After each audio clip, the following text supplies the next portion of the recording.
How to win friends and influence people. Have you ever found yourself in a situation where you are? Maybe you feel like your voice isn't heard or your ideas aren't valued as much as you'd like them to be, struggling to make new friends, having a hard time influencing people. If you have ever been in such situations, then I've got something very exciting for you to cover in this video today. We're going to talk about how to win friends and influence people, which is a self help book written by Mr. Dale Carnegie. This book was first published in 1936, almost 88 years ago, and this is one of the best selling books of all time, and it remains popular even today. The picture that you see here is of Mr. Warren Buffett. And why? Because he's a very avid reader of this book and he follows these principles. And in fact, the only certificate that he has in his office, along with another one, is the Dale Carnegie Courses certificate that you see here. So, why was this book written? Mr. Carnegie observed a need for individuals to develop better social skills and interpersonal relationships, especially in the context of rapidly changing business landscape and increasing emphasis on networking and collaboration. He sought to address this by distilling timeless principles of human interaction into actionable strategies that anyone could apply in their daily lives. Carnegie's motivation for writing the book stemmed from his own experiences and observations as a lecturer and educator. Through his interactions with people from various backgrounds and professions, he recognized common patterns of behavior and communication that influence success and effectiveness in both personal and professional settings. To get the most out of this book, Mr. Carnegie suggests the following suggestions. So he says, read actively, take notes, underline key points, and reflect on how each principle applies to your own life and experiences. Apply the principles. Experiment with different techniques in your interactions with others and observe the results. Practice empathy. One of the central themes of the book is empathy, which is understanding and appreciating the perspectives and feelings of others. Seek feedback. Be open to receiving feedback from others on your communication and relationship building skills. Set goals. Identify specific areas of your interpersonal skills that you would like to improve and set achievable goals. Track progress over time and celebrate your success. Reflect regularly. Note what worked well and what could be improved. Consider taking a journal to document your insights and observations. Share insights. Discuss the concepts and principles from the book and share your own experiences and insights, like what I'm doing today. I read the book and I thought, why should these principles stay with me? I wanted to share those with all of you. Revisit and review. Mr. Carnegie says that you should periodically revisit the book to reinforce your understanding of the principles and refresh your memory on specific techniques. So, in short, what this means is that you don't have to just read the book once and you think there will be some magic happening. What you have to do is read this book again and again, watch this video probably again and again, bookmark this video, save this video, and then what you should do is come back again to this. So, for the first time, just watch this video, don't think too much about this, then watch it again, then apply, pick up one principle, apply it for a few days, then pick up another principle that you like, apply it for a few days, and continue doing that. That is how you could achieve the most out of this book. Now, this book emphasizes the idea that by understanding human nature and applying certain principles, one can improve their relationships, become more persuasive, and ultimately achieve greater success in both personal and professional endeavors. While some of the examples and languages in this book may feel dated to modern readers, the core principles that it presents remain relevant and widely applicable even today. So what I'm going to do is I'm going to explain some modern examples, not directly from his book, but examples that are relevant today, that are simple to understand, and hopefully they'll help you. So, to summarize, this book is divided into several sections. Each is focusing on different principles for interpersonal communication and relationship building. And I'm trying to break down each of these for you so that it becomes easier to understand and follow. Some of the key themes include the below. You don't have to understand much about this because I'll be explaining. Just take a note that these are some of the important themes in this book. That is what this video will be covering. The importance of genuinely showing interest in others. What is the power of giving sincere compliments and appreciation? techniques for becoming a better conversationalist and listener, some strategies for handling people and situations with diplomacy and tact, encouraging cooperation rather than competition. Again, I'm going to explain each of these concepts in the upcoming video. So, what are the different parts of the book? This book overall has been divided into four different parts. The first part is fundamental techniques in handling people. Second is six ways to make people like you. How to win people to your way of thinking is third. And fourth is be a leader. How to change people without giving offense or arousing resentment. It's like these are the four parts that I just explained. Each of these four parts have different chapters under these. So there are 30 chapters, and what we are going to today talk in this video is part one, fundamental techniques in handling people, and within that, the chapter one. If you want to gather honey, don't kick over the beehive. So without wasting any time, let's go ahead and let's start understanding this chapter and this principle. So what this means is that if you're wanting something to benefit you, don't do something that will not let that happen. That is what chapter one is about. It lays the groundwork for effective personal communication. The principles are essential for fostering positive relationships, enhancing cooperation, and achieving success in various aspects of life. So there are we've broken down it into different parts. The first part is avoiding criticism and condemnation, which is what we're going to cover first, and then giving honest appreciation and arousing an eager want. This is the entire chapter one that we're going to cover in this video, and the remaining chapters I'm going to cover in the upcoming video. So let me know in comments if you like this, and then I'll continue to make efforts to make those videos as well. So let's go ahead and understand what this chapter is about: avoiding criticism and condemnation. So, overall, avoiding criticism and condemnation underscores the importance of fostering a supportive and respectful environment in interpersonal relationships. By refraining from criticism and instead offering constructive feedback with empathy and understanding, individuals can cultivate stronger relationships, enhance communication, and promote personal and collective growth. Now, let's try to understand the different concepts under this avoiding criticism and condemnation. So, the first one is negative effects of criticism. Carnegie emphasizes that criticism and condemnation often lead to defensiveness, resentment, and damaged relationships. When individual feels attacked or criticized, they are less likely to listen receptively or consider alternative viewpoints. Let's try to understand this with an example in a workplace scenario. Now, consider a scenario where a manager, Sarah, notices a decline in the performance of a team member, John. Instead of criticizing John for his lack of productivity in a team meeting, Sarah opts for a private conversation. Sarah expresses her concern for John's well being and acknowledges the challenges he may be facing. She refrains from blaming or condemning him for his performance, but instead focuses on understanding his perspective and offering support. Sarah collaborates with John to identify potential obstacles and develop strategies to overcome them. By avoiding criticism and condemnation, Sarah maintains trust and fosters a positive working relationship with John, ultimately leading to improved performance. Let's try to understand the next concept of constructive feedback versus criticism. So instead of focusing on faults or mistakes, Carnegie suggests offering constructive feedback or suggestions for improvement.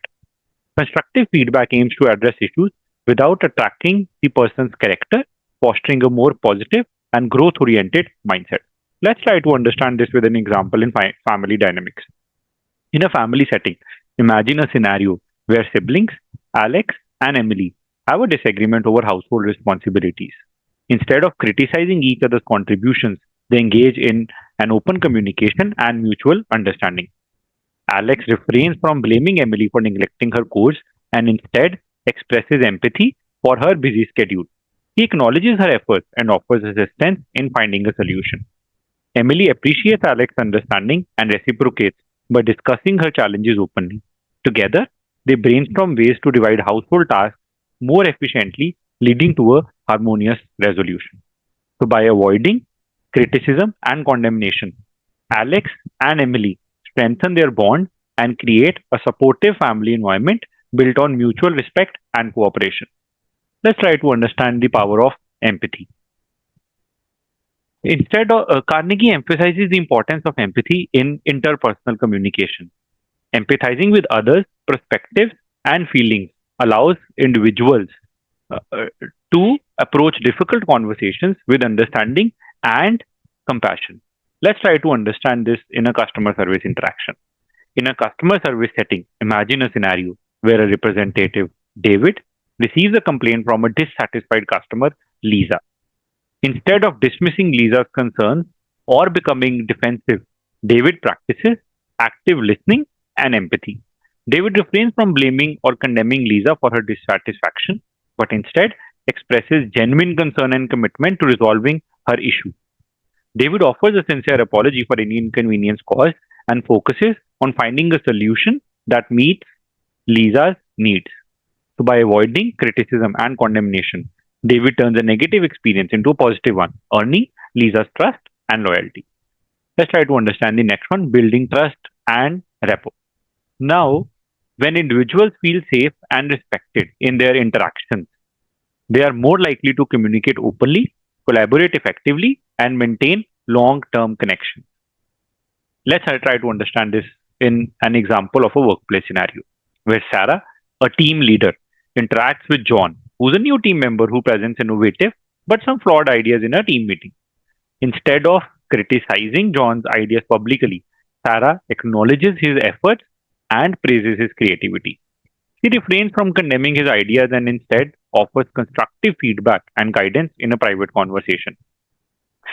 Sarah's approach demonstrates empathy and support, fostering trust and rapport with John. By focusing on constructive feedback and understanding, Sarah creates a positive environment where John feels valued and motivated to collaborate effectively with his team. Alternative approaches. Instead of criticizing, Carnegie recommends focusing on solutions and areas of improvement. He acknowledges individuals' efforts and strengths while offering guidance for growth can motivate them to strive for excellence and feel valued. Let's try to understand this in an example of an academic setting. Emily, who's a high school teacher, encounters a student named Sam who is struggling with his grades in math class. Rather than criticizing or condemning Sam for his poor performance, Emily takes an alternative approach focused on constructive feedback and support. Emily schedules a meeting with Sam to discuss his academic challenges. During their conversation, Emily expresses concerns for Sam's well being and seeks to understand his learning preferences and studying habits. She offers constructive suggestions for study techniques and resources to help Sam improve his performance. Throughout their interaction, Emily maintains a supportive, encouraging tone, emphasizing Sam's potential and expressing confidence in his ability to succeed with the right guidance. By choosing this alternative approach, Emily builds trust and rapport with Sam, creating a positive learning environment where students feel valued and supported in their academic journey. Practical applications. In various personal and professional contexts, avoiding criticism can lead to more productive and harmonious interactions, whether providing feedback to colleagues, communicating with family members, or resolving conflicts with friends. Approaching situations with tact and empathy can yield positive outcomes. Let's try to understand this with an example of a workplace scenario where Sarah, a manager, notices a decline in John's performance. Instead of criticizing him publicly, Sarah schedules a private meeting with John. During the meeting, Sarah expresses concerns for John's well being and acknowledges the challenges he may be facing. She refrains from blaming or condemning John and instead offers constructive feedback and support. Sarah collaborates with John to identify potential obstacles and develop strategies for improvement. By practicing empathy and understanding, Sarah fosters a positive and supportive environment where John feels valued and motivated to excel. So, with this, we've covered the concept of avoiding criticism and condemnation. Now, let's move on to giving honest appreciation. Giving honest appreciation. So, giving honest appreciation is a very powerful tool which helps in building and nurturing relationships. It creates a ripple effect of positivity, fostering trust, loyalty, and mutual respect when uplifting spirits and promoting personal and collective growth. Incorporating sincere acknowledgement and gratitude into interactions can lead to more fulfilling and harmonious connections in various aspects of life. Um, let's try to understand some key concepts under giving honest appreciation. So, the first one being genuine recognition. Expressing honest appreciation involves genuinely recognizing and acknowledging others' efforts, contributions, and qualities. It goes beyond mere politeness or flattery and entails sincere recognition of the value and significance of someone's actions and characteristics. Effect on relationships. When individuals feel genuinely appreciated and valued, it strengthens their sense of self worth and fosters positive feelings towards the person expressing appreciation. This, in turn, deepens the bond between individuals and promotes mutual respect and trust. Boosting morale. Honest appreciation has the power to uplift spirits and boost morale, whether in the workplace, within families, or among friends. Receiving acknowledgement for one's efforts can provide encouragement, motivation, and a sense of fulfillment, creating a positive environment. When appreciation becomes a consistent part of interactions, it contributes to cultivating a positive and supportive environment. People feel more inclined to collaborate, communicate openly, and support each other's growth and success. Fostering loyalty and commitment. Expressing honest appreciation builds loyalty and commitment in relationships. When individuals feel genuinely appreciated, they're more likely to remain loyal to the person or organization and demonstrate greater dedication and enthusiasm in their endeavors. Enhancing communication. Honest appreciation serves as a catalyst, like adding fuel to fire for effective communication. It opens up channels for expressing gratitude, sharing positive feedback, and strengthening connections, leading to a more meaningful and fulfilling interaction. Promoting personal growth.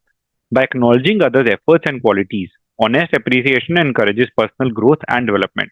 It reinforces positive behaviors and qualities, motivating individuals to continue striving for excellence and contributing positively to their environments. Let's try to understand this with different scenarios. Now, this is a scenario where Sarah is a manager at a marketing agency. She notices one of her team members, Alex, has been consistently delivering outstanding results on recent projects. During a team meeting, Sarah takes the opportunity to publicly recognize Alex's contributions. She highlights specific instances where Alex's innovative ideas and hard work have positively impacted the team's success. Alex feels genuinely appreciated and valued by Sarah's acknowledgement.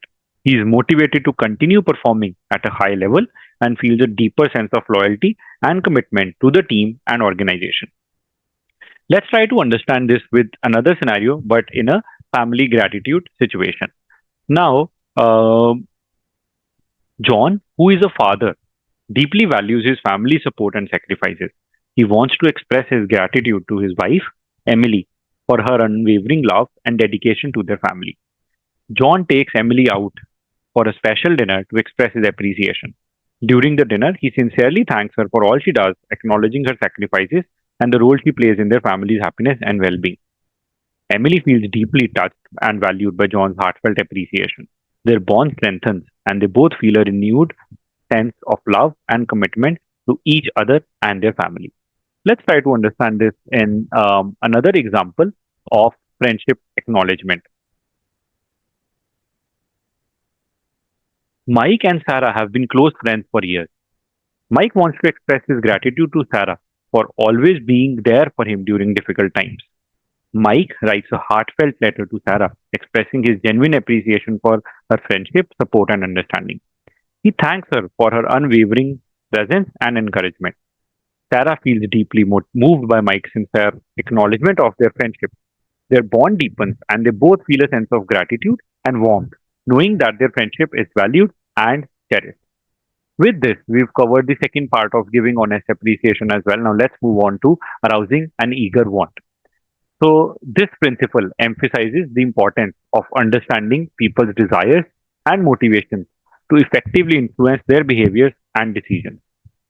So, let's understand the different concepts under this. Understanding desires and motivations. Carnegie suggests that to persuade others effectively, it is essential to understand their desires and motivations. People are more likely to respond positively when their needs and aspirations are addressed. Identifying benefits and solutions. Rather than focusing solely on one's own interests and objectives, Carnegie advises focusing on the benefits and solutions that appeal to others. By addressing their concerns and offering solutions, individuals can create a sense of excitement and enthusiasm, creating desire and interest. Carnegie emphasizes the importance of creating desire and interest in others by highlighting the value and benefit of a particular idea, product, or proposal. This involves appealing to their emotions and demonstrating how the offering meets their needs and aspirations. Let's try to understand this with an example of a marketing campaign. In this scenario, Sarah is a marketing executive tasked with promoting a new fitness app. She understands that her target audience desires convenience, effectiveness, and motivation to achieve their fitness goals. Sarah develops a marketing campaign highlighting the app's features such as personalized workout plans, progress tracking, and motivational challenges. She emphasizes how the app can help users achieve their fitness aspirations conveniently and effectively. The marketing campaign generates excitement and interest amongst the target audience. Users are eager to download the app and experience the benefits it offers, leading to increased user engagement and satisfaction. Let's try to understand this with another example in case of a sales presentation. So, John, who is a sales representative pitching a new software solution to a potential client, he knows that the client's primary concerns revolve around efficiency, cost effectiveness, and scalability. During the sales presentation, John focuses on demonstrating how the software solution can streamline operations, reduce costs, and scale with the client's growing business needs. He addresses the client's pain points and offers tailored solutions to meet their specific requirements. The client is impressed by John's presentation and sees the value in adopting software solutions.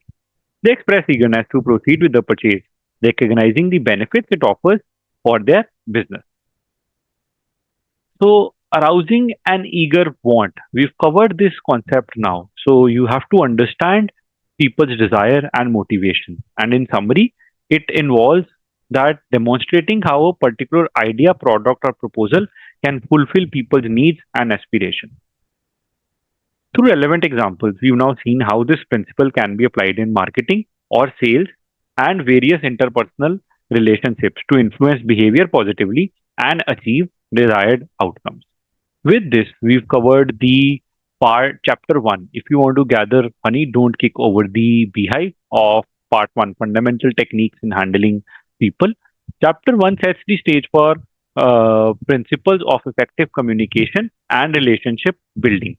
Carnegie insights underscore the transformative power of positive interactions, genuine appreciation, and empathetic understanding in fostering meaningful connections and influencing others positively.